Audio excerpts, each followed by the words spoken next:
A millionaire humiliated a beggar every time he passed by him. Until one day. Hello, welcome, enjoy, subscribe, and activate notifications.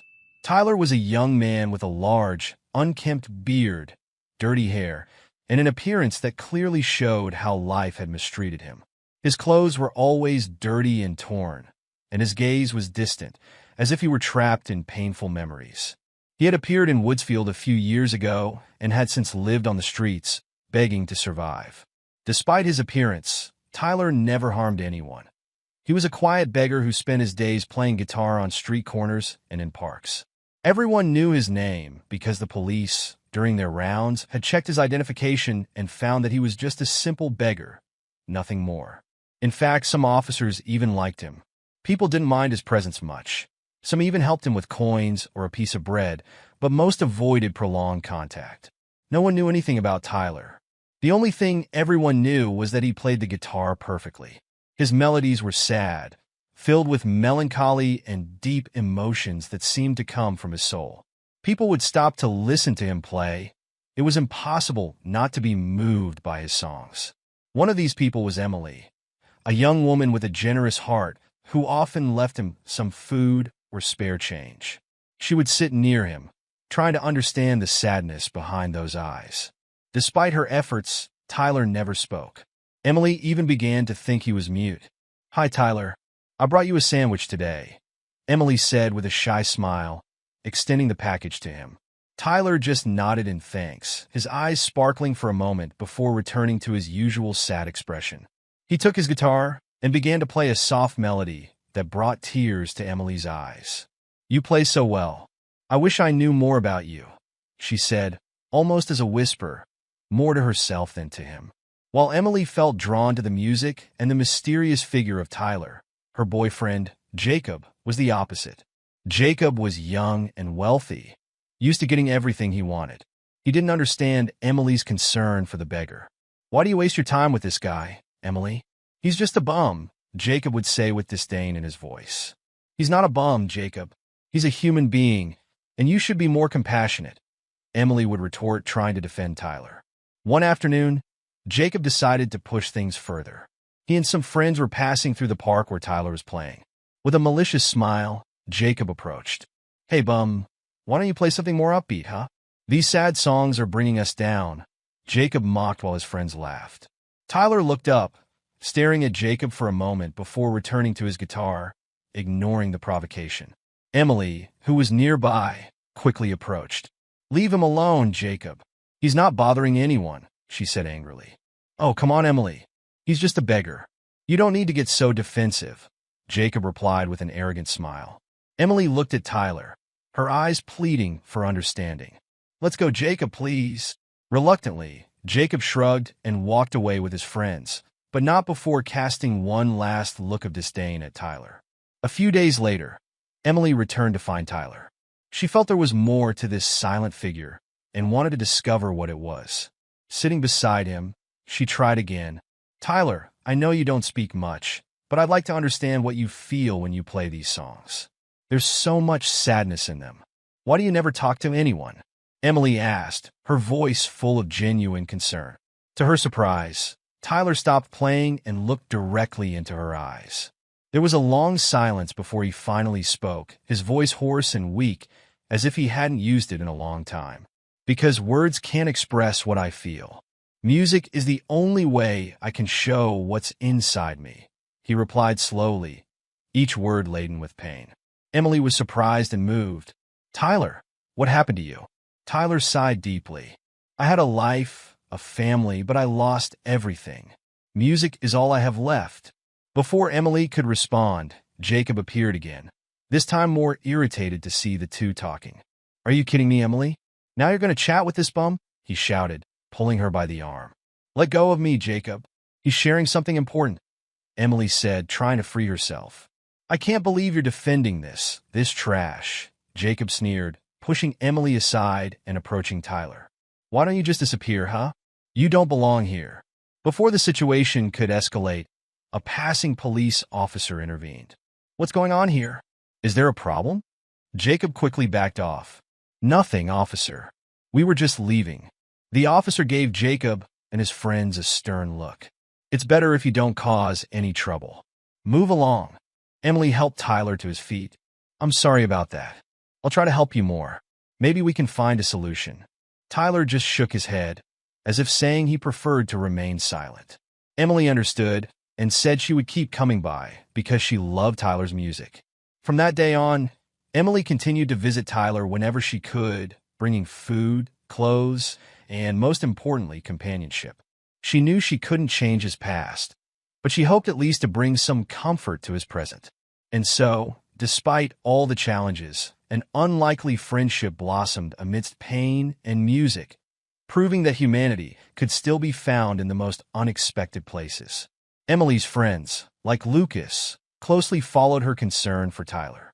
Lucas, in particular, worried a lot about her, but unlike Jacob, he began to find Tyler an interesting and even cool figure. Although Tyler rarely spoke, Lucas often conversed with him while he played his guitar. "Man, you're really talented," Lucas said, admiring Tyler's skill with the guitar. "This melody is like you're telling a story." Tyler just nodded, his eyes fixed on the guitar strings. He didn't need words to express himself. His music spoke for him. Over time, the townspeople began to see Tyler differently. Lucas would comment to his friends about how Tyler was a good listener and confidant. "It's strange," Lucas said to Emily one day while they watched Tyler play in the park. "He doesn't talk, but it's like he understands everything. His music reflects what we're feeling." Emily smiled, agreeing. "Yes, it's true. It seems he understands us in a way no one else can." People began to feel comforted by Tyler's music, and they started to confide in him while he played his guitar, without saying anything, just modulating his music to reflect the feelings he received. If someone was sad, his melody was soft and melancholic. If someone was happy, the notes were lighter and more cheerful. It was comforting for everyone. One day, Lucas approached Tyler with a serious expression on his face. "I had a big fight with my girlfriend today. I feel awful," he said. Tyler began to play a sad melody, full of prolonged notes that seemed to sigh. Lucas closed his eyes, letting the tears flow, feeling understood without the need for words. Over time, Tyler's reputation as an attentive listener and a talented musician grew. Those who had once distrusted him began to see him in a different light. However, this didn't mean that his life had become easier. He was still a beggar, living off alms and the generosity of strangers. People in their conscience didn't know anything about his past. He could be anything. His documents could even be fake, but no one cared about that. However, Jacob continued to torment Tyler. Once, in one of his cruel acts, Jacob gave Tyler a spoiled sandwich. Emily watched from a distance, suspicious. "Why are you doing this, Jacob?" she asked, seeing him hand over the sandwich. "What are you trying to prove?" Jacob smiled cynically. "I'm just trying to help. He looks hungry, doesn't he?" Emily didn't believe for a second in Jacob's good intentions, but before she could do anything, Tyler had already eaten the sandwich. That night, he fell ill and ended up in the hospital. When Emily found out, she was furious and confronted Jacob. "You gave him that spoiled sandwich on purpose, didn't you?" she accused, tears of anger in her eyes. "Oh, come on, Emily. How could I know? He's just a beggar," Jacob responded with disdain. "You knew exactly what you were doing." Emily shouted. "You're cruel, Jacob. I can't believe someone could be so heartless." Jacob rolled his eyes and shrugged. "If you prefer to believe the beggar over me, go ahead." Emily decided to care for Tyler when he was discharged from the hospital. "I'm so sorry, Tyler. I really am," she said, handing him a glass of water. Tyler looked at her with gratitude in his eyes, though he said nothing. He picked up his guitar and, for the first time in years, played a cheerful melody. The notes danced in the air, bringing smiles to the faces of those around him. Emily couldn't hold back the tears. It was a moment of pure beauty and hope. Lucas, who was also there, approached and placed a hand on Emily's shoulder. "He's really special, isn't he?" he said with a smile. Emily nodded, wiping away her tears. "Yes, he is, and I'm going to do everything I can to make sure he's safe." From that day on, Tyler's music continued to bring comfort and joy to the townspeople. Even without words, he found a way to connect with those around him. His friendship with Emily and Lucas grew stronger, proving that despite the difficulties, humanity and kindness could flourish in the most unexpected places. Jacob's actions didn't stop Emily and Lucas from continuing to care for Tyler. They became his family in the town, protecting him and ensuring he had something to eat and a place to sleep. Their friendship grew, and Tyler, through his music, found a new purpose in life. One night, Tyler was alone in the park, as usual, strumming his guitar under the dim light of a street lamp, the sad melody echoing through the empty park. After some time, he packed his guitar into his backpack and stood up, feeling the cold night wind. There was a place where he could take shelter, an old abandoned house in the middle of Woodsfield's outskirts. No one minded a beggar staying there. On the contrary, people were glad to know he had a place to stay safe from the rain and cold. Not everyone knew about this place, but those who cared for Tyler knew he had a refuge. In that house, Tyler kept things that were important to him, of inestimable value. Among these treasures was a gold chain that appeared to be very expensive, with a pendant containing 2 photos, a beautiful woman and a little boy who looked about 8 years old. Sitting on the floor of the abandoned house, he took out the chain and looked at the photos. "I miss you so much, my loves," Tyler said, tears in his eyes. He allowed himself to immerse in the memories of when he was with his family 5 years ago. He remembered how they lived happily without arguments in a beautiful mansion, luxury cars filling the garage. He remembered the birth of his son, how he met Sarah, and the day of their wedding. These were moments he cherished. "You were so beautiful, Sarah, and our little one. How well he would have grown," he whispered to the photo of the little boy. However, he didn't want to remember anything beyond that. The memories stopped there in happy moments. He didn't have amnesia, but there was something he desperately wanted to forget.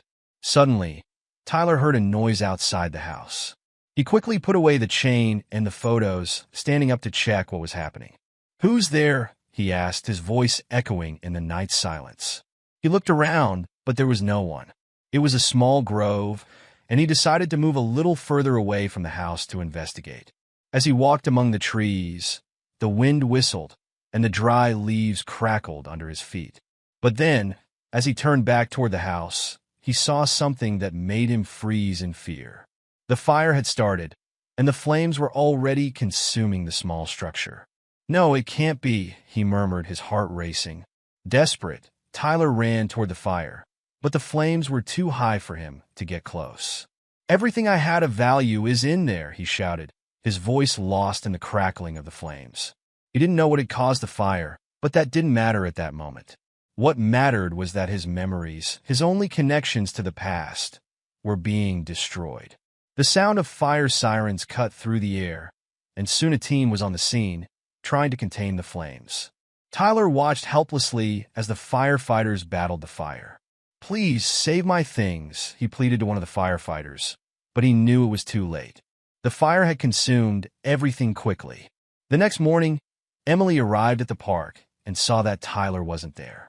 Worried, she looked around, searching for any sign of him. "Lucas, have you seen Tyler today?" she asked a friend who also often passed through the park. "No, Emily, he hasn't shown up today. Something must have happened," Lucas replied, equally concerned. Determined to find Tyler, Emily began asking people if anyone knew of his whereabouts. Finally, she heard a rumor about a fire in Woodsfield. A fire? No, it can't be, she thought, rushing to the location. When she arrived, she found the place in ruins, still smoldering. "Tyler," she called, her voice choked with concern. She saw a group of firefighters and approached them. "Did you see a man here? The beggar who used to be in the park?" One of the firefighters nodded. "Yes, he was here last night when we arrived. He was very upset, but we managed to help him. He was taken to a temporary shelter in town." Relieved, Emily thanked them and ran to the shelter. She found Tyler sitting in a corner, hugging his knees with a lost look on his face. "Tyler, thank God you're okay," she said, kneeling beside him. He looked up, his eyes filled with tears. "I lost everything, Emily, everything I had. My memories, they're gone." Emily held his hand. "I'm so sorry, Tyler, but you're not alone. We'll help you start over. You have me, Lucas, and everyone who cares about you. Tyler closed his eyes, letting the tears flow. Thank you, Emily. I don't know how I'll manage, but thank you. From that day on, Emily and Lucas did everything they could to support Tyler. They helped him find a new place to stay. Although the physical memories had been destroyed, the friendship and support of those around him gave him new hope. Tyler continued to play his guitar, his melodies now mixing the sadness of the past with the hope of the future. He knew that with friends by his side, he could face anything. And so, Tyler's music not only comforted others but also healed his own wounds, showing that even in the ashes of pain, life could bloom again. As he played his music in the park, people could feel Tyler's sadness. Each note seemed to carry the weight of his anguish, and it was heartbreaking. Tyler went silent again. He didn't speak to anyone, not even Emily or Lucas. His eyes conveyed deep pain, and his music was the only form of expression he still used. One afternoon, as Tyler was playing a particularly sad melody, Jacob appeared in the park. He walked slowly toward Tyler, and with a false gesture of truce, sat down next to him. Tyler, I want to apologize for everything, Jacob said with a smile that didn't reach his eyes. The townspeople saw this and became suspicious of Jacob's attitude, knowing that he didn't like Tyler, especially because he was jealous of him with Emily. People passed by more slowly, observing carefully. The police were also on alert in case Jacob tried any tricks. Jacob continued, I was a real jerk. I'm sorry. I promise those things won't happen anymore. If you need anything, I'm here to help. He then took out a new guitar from a case and handed it to Tyler. For you, as a symbol of our new friendship. The people were touched by the young man's gesture toward the beggar. Tyler then lowered his guard and even smiled at Jacob, believing that people deserve redemption and a second chance. Jacob then hugged Tyler as a sign of peace between them, but during the hug, he whispered softly to Tyler without anyone noticing, I destroyed your house and your belongings, which should have been stolen. You'll never see those jewels again, you filthy beggar. Tyler was furious with anger. He pushed Jacob away forcefully, his eyes burning with rage and pain. You bastard, Tyler shouted, his voice trembling with emotion. He smashed the guitar that Jacob had given him on the ground, charging at the rich, spoiled brat without mercy. Everyone was horrified by the scene. The people who had once sympathized with Tyler now watched in shock as he attacked Jacob. The police had to intervene quickly, separating the two and handcuffing Tyler. Calm down, Tyler.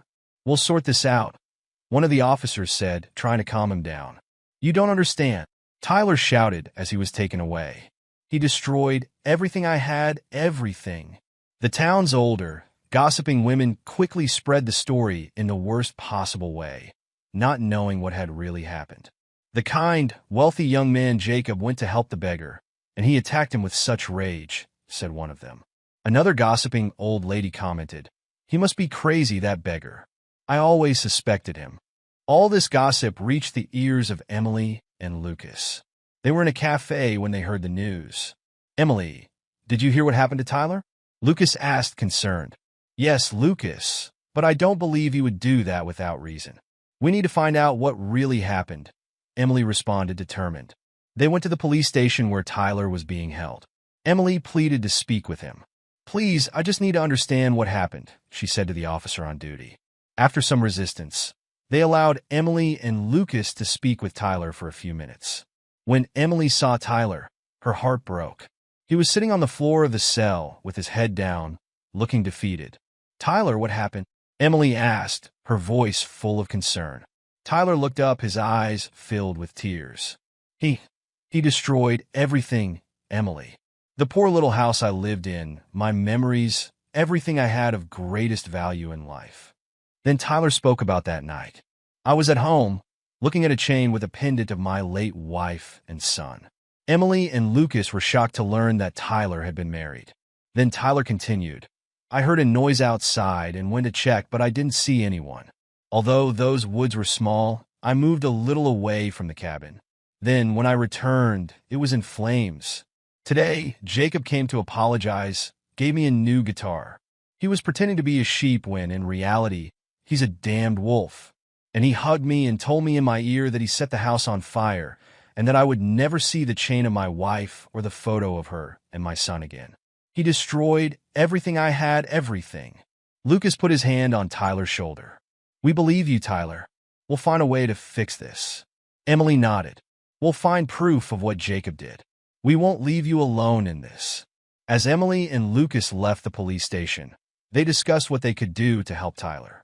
We need to find witnesses who saw Jacob that night, suggested Lucas. Yes, and maybe someone who knows about the fire, agreed Emily. Let's go to Woodsfield and see what we can discover. They spent the next few days investigating, talking to people who frequented Woodsfield and who might have seen something.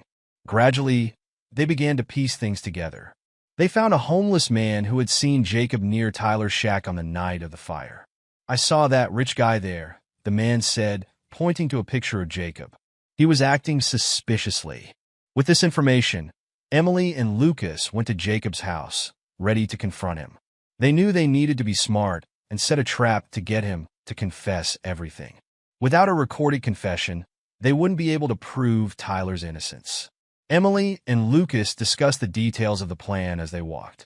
We need to make him feel safe, unarmed, said Lucas, with a serious expression. Are you sure you can do this, Emily? Yes, Lucas. Tyler deserves justice. I can't let Jacob continue with his lies, Emily replied, determined.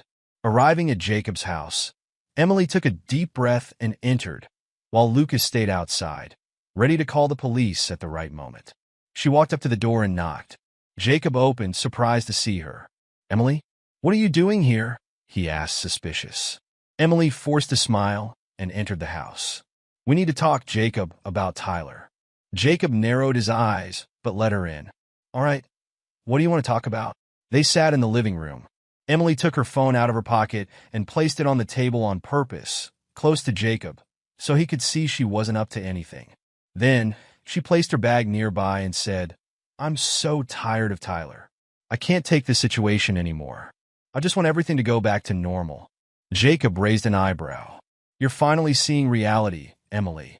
He's just a beggar, nothing more. Emily stood up. I'll be right back. I'm going to the bathroom. She left the room, leaving Jacob alone with her belongings so that he could verify there was nothing suspicious. While in the bathroom, Emily discreetly adjusted the hidden recorder on her leg, near her shoe, covered by her pants. She took another deep breath, preparing for the most challenging part of the plan. When she returned, Jacob was smiling, clearly convinced that Emily was on his side. So, what do you really want, Emily? He asked. Emily sat next to Jacob, her face assuming a dramatic and vulnerable expression. I just want things to go back to how they were before, between us. Do you remember how happy we were? She said, lightly touching his hand. Jacob looked at her, surprised by the change in tone. Of course, I remember, Emily. I always wanted us to be like before. She continued, pressing a bit further. Jacob, I need to know something. What really happened to Tyler's shack? You were there, weren't you? He hesitated, but his ego and desire to impress Emily got the better of him. Yes, Emily, I was there. I burned the place down. Tyler didn't deserve any of it. You destroyed everything? Emily asked, trying to sound shocked, but maintaining a tone of curiosity. Jacob smiled maliciously. No, Emily, there were some extremely expensive jewels there. Those jewels will never be seen again because I kept them with me. He'll never get anything back. Emily felt a chill run down her spine, but she knew she had to continue. And why did you do it, Jacob? What did he do to deserve that? He was getting between us, Emily. I couldn't allow that. He's just a beggar. He has no right to anything, Jacob said with disdain. At that moment, Lucas, who was outside, had already called the police. They arrived quietly, ready to act. Lucas discreetly entered the house and signaled to Emily. Emily stood up, looking at Jacob with a disappointed expression. You know, Jacob, I really wanted to believe you had changed. Jacob looked at her, confused. What are you saying, Emily? Before he could react, the police entered the room. Jacob, you're under arrest, said one of the officers, while the other retrieved the recorder from Emily's leg. You're crazy. How dare you? Jacob shouted as he was handcuffed. Emily looked at him firmly. You should never have underestimated what people are capable of doing for justice, Jacob. The police took Jacob away, and Emily felt relieved. She and Lucas went to the police station where Tyler was still detained. When they arrived, Emily handed the recording to the officer. Here is the proof that Jacob destroyed everything. Tyler's belongings are hidden somewhere in Jacob's house. You need to search. Tyler is innocent. The officer listened to the recording and nodded. We'll release Tyler immediately. Moments later, Tyler walked out of the cell, surprised to see Emily and Lucas. What happened? He asked, confused. Emily smiled. We did it, Tyler. Jacob confessed. You're free. Tyler felt tears welling up in his eyes. I don't even know how to thank you. Lucas placed a hand on Tyler's shoulder. You deserve justice, Tyler, and we're going to help you start over. My things, what did Jacob do with my things? Tyler asked in desperation. The police will recover everything, Emily said. While the police searched for Tyler's jewels in Jacob's mansion, Emily took advantage of the quiet moment to sit next to Tyler. The day was just beginning to dawn, and the soft sunlight seemed to bring a sense of hope. She looked at Tyler, who was visibly down, and decided to ask about his past. Tyler, can I ask you something? Emily began, in a soft and careful voice. Tyler looked up, his eyes reflecting a mix of sadness and curiosity. Sure, Emily, what do you want to know? Emily took a deep breath. I heard some things about you being married and having a son. Is that true? Tyler sighed, feeling the weight of painful memories. He knew that eventually he would have to confront these memories, and maybe this was the right moment. Yes, it's true, he began, his voice thick with emotion. I was married for 10 years. My wife's name was Sarah, and our son was Matthew. We were a happy family, or at least I thought we were. Emily felt her heart tighten. What happened, Tyler? It was a car accident, he said, closing his eyes as if to ward off the pain. They were on their way to visit me at the hospital where I worked. I was a doctor, still am, actually a renowned surgeon. I was on duty that night. Emily placed a comforting hand on Tyler's shoulder. Oh, Tyler, that must have been terrible. It was, he continued, his voice growing more tremulous. When they arrived at the hospital, I was in the emergency room. I saw their condition, but I couldn't save either of them. My own wife and son, and I couldn't do anything. Tears began to roll down Tyler's face, and Emily couldn't hold back her own. I'm so sorry, Tyler. I can't imagine the pain you're feeling. Tyler looked at the ground, trying to control his emotions. Since then, I've felt guilty. I should have done more, should have been there for them. Emily squeezed his hand. You did everything you could, Tyler. You can't blame yourself for that. Tyler continued, his voice still shaky. I used to teach Matthew to play the guitar. It was one of our favorite moments together, but I never got to finish teaching him.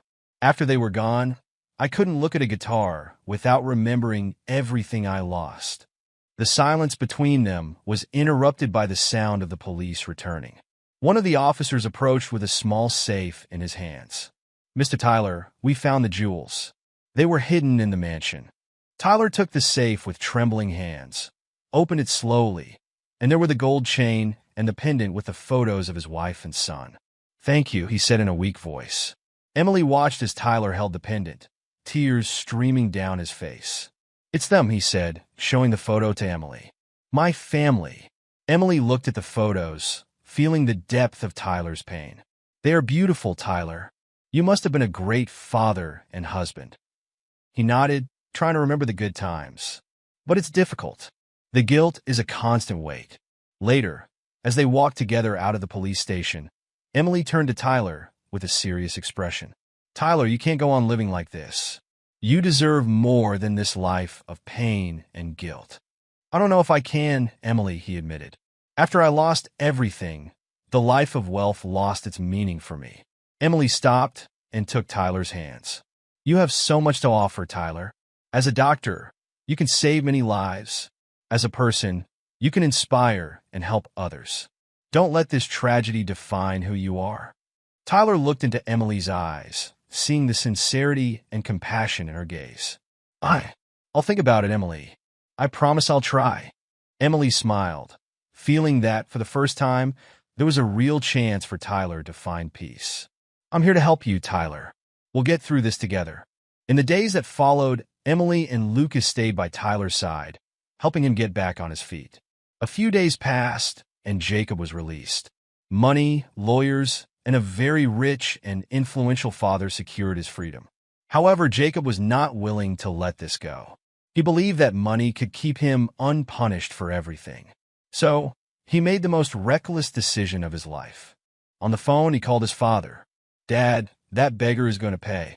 I'll make him disappear forever," Jacob said, his voice full of hate. On the other end of the line, Jacob's father, Alexander, couldn't believe his son's insane words. He immediately headed to Jacob's mansion, feeling that he needed to intervene before something terrible happened. Meanwhile, Tyler was determined to resume his life as a doctor. With Lucas and Emily's help, he shaved, cut his hair, and bought new clothes. "You look incredible, Tyler," Emily said, smiling at the transformation. "Are you ready to get back to work?" "Yes, Emily," Tyler replied, feeling a new vigor. "I'm ready." Lucas nodded. "The local hospital urgently needs a doctor, and you're exactly what they need." Tyler recovered his cards, accounts, and started moving his money again, which wasn't a small amount. He accepted the position at the hospital, and in no time, he was back in the environment he loved so much, saving lives. Meanwhile, in the park, Jacob was desperately searching for Tyler, but he was no longer there. Jacob was out of his mind, like a madman, not thinking clearly. "Where's that damn beggar?" he muttered to himself, pacing back and forth. At that moment, old Alexander arrived at the park, getting out of his luxury car. He saw his son in the middle of the avenue, crossing with the lights still green, unaware of a speeding car. Alexander ran to try to reach Jacob, but didn't see the car in time. The poor man suffered a severe accident. "Dad!" Jacob screamed, running to help Alexander. He cried uncontrollably, feeling despair take hold of him. An ambulance arrived quickly and took both of them to the hospital. Jacob didn't leave his father's side, holding his hand the entire time. When they arrived at the hospital, the doctor on duty was Tyler, who was unrecognizable with his renewed appearance. Consumed by despair, Jacob didn't realize that this elegant and imposing doctor was the same beggar he had despised so much. Tyler said nothing, just took the old Alexander to the emergency room. As Tyler examined Alexander, he heard Jacob crying outside the room. "Dad, please be okay," Jacob said between sobs. "I can't lose you." Tyler looked at Alexander, who was conscious but very weak.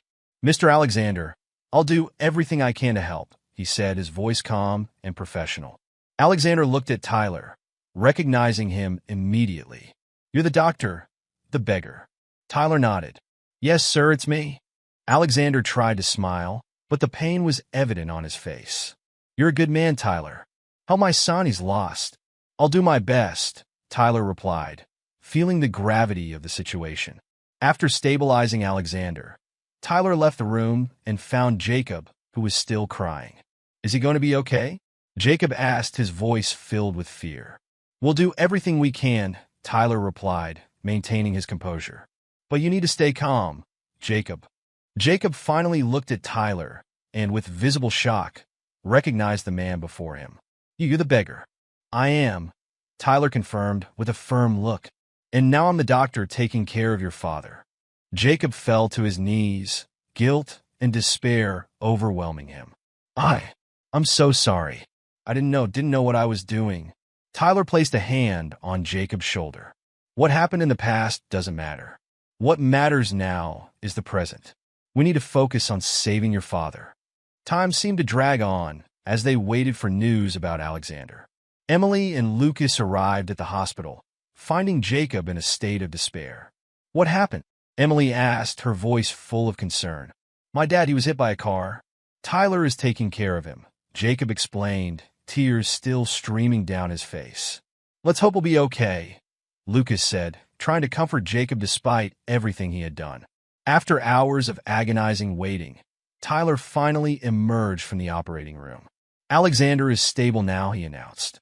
"He'll need time to recover, but he'll be okay." Jacob sobbed in relief, hugging Tyler. Thank you for saving my father." Tyler returned the hug, feeling a weight lifted from his heart. "We're all in this together, Jacob," and we need to move forward. In the days that followed, Jacob began to reflect on his actions and their consequences. He started to realize how much his behavior had affected not only Tyler's life, but also his own. Alexander, even during his recovery, spoke to his son about the importance of change and seeking redemption. "You have a new chance, Jacob," Alexander said, his voice still weak but firm. "Don't waste it. Be a better man." Jacob listened to his father's words and decided he needed to make peace with the past. He sought out Tyler again, this time with sincerity. "Tyler, I know my apologies aren't enough, but I want to try to make things right. I'm willing to do anything to help you and your community." Tyler, with his compassionate nature, accepted Jacob's offer. "If you're really willing to change, let's work together.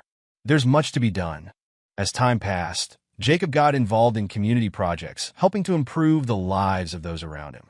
Tyler continued working at the hospital, saving lives and inspiring those who knew him with his story of overcoming adversity. And so, a new chapter began for all of them.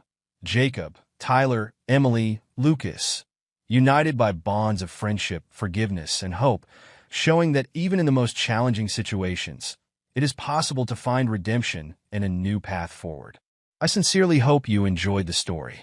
I'm sure the next video appearing on your screen will also move you. Don't forget to subscribe to the channel, give it a like, and activate the notification bell so you don't miss our upcoming videos. A big kiss, and see you in the next story.